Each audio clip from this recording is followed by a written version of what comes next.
لاس د حیا چله ووته د خاوند څخه زنانه در کنټرول ووتله او د پلار سلورو زوی در کنټرول ووته بیا خو په هغه معاشرې له چې تاسو ورسئ هلته خانداني نظام ختم دی هلته بیا خاوند و زنانه په 3 میاشتې نه سره ویني هلته زوی چې کله خپل سر ته بلوغ ته ورسېدی هغې د خپل سر دی هغه نه بیا پلار پیژنې نه بیا مور پیژنې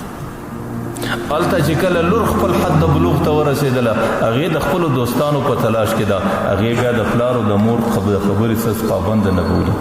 او که پر هغې باندې پلار او مور څه خبره راوګرځئ د هغې په مخ کې د استیح د وخت حکومت درېږي او د دې په مقابل کې مور پلار ته سزا ورکړي چې د کومو قومونو حیا د لاسه ورکړله هغه قومونو خپله زندګي د تباهۍ سره د لاسه پیش کړه په هغې قومونو کې چې مور و پلار بډاګان سي تاسو به لیدلي نه دا په مسلمانانو ملکونو چې کله دی د بوډاوالي حال ته ورسېږي دی د رحم او د شفقت حال ته ورسېږي چې اوس به اولاد پر دې مور و پلار باندې رحم او شفقت کوي نو د رحم او د شفقت بجای هلته دی دا بولي چې یاره زما پلار په دې حال کې اوس ټوخیږي زما مور په دې حال کې ټوخیږي اوس د کور انسانان د دې څه مرض اخلي بیا د دوی دپاره د حکومت په سرپرستي کې یو قسم کپسونه او حالونه جوړ سوي دي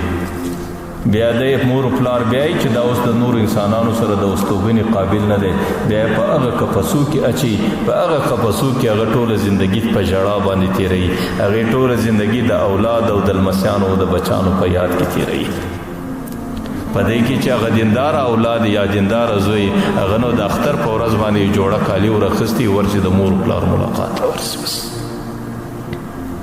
بیا چې کله مور پلار وفات سي دی د هغې په جنازه کې شرکت نه کوي بیا چې کله مور پلار وفات سي دی د هغې په دفن او په قبر کې حصه نه اخلي چې کله هغه کپس والا ذمهواره د هغې ملازم حال ورله راواستئ چې ستا پلار وفات شوی دی په دې قفس کې دی ورته ته کفن و دفن وکړه ما له بیل راواسته و زه دې وخت په یو ضروري مجلس کې یم زما یو ضروري میټینګ روان دی زه په دې ضروري میټینګ کې روان یم نو په دې وجه ته بس در خاور لاندې که خالي چې څومره خرچه یې اوس هغه بیل ما راواست ما درته ویل چې کومو قومونو حیا د لاسه ورکړله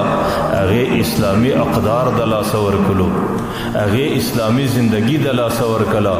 هغې هغه د کورني نظام چې کومه اسلامي زندګي و هغه یې ختمه کړله د هغې زندګي کې اوس د تباهۍ سبا د بد اخلاقۍ سه د هغې په زندګي کې د بې سکونۍ او د بې اطمینانۍ سه بغیر بل یو څه نه دي ورپاتې